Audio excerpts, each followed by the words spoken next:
Hello and welcome to an exceptional viewing and listening experience from poet Benson Williams.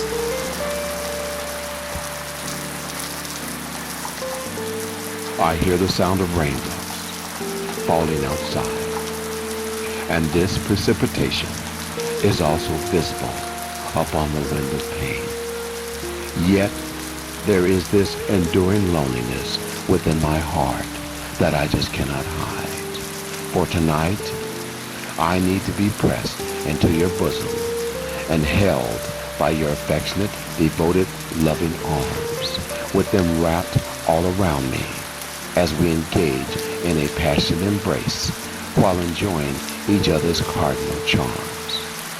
Now come closer to me, for this night is so cold, and allow us to partake in this vehement, concupiscent evening of adorned, unbridled, and passionate desires, with my yearning fervor to kiss you all over your body, from your head to your toe.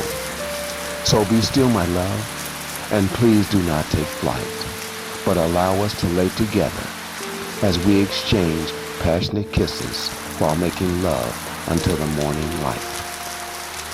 For last night, as we listened to the rain, thunder, and lightning, our love was provided with a whole new direction, which our hearts did accept, as we are assured that this guidance is right.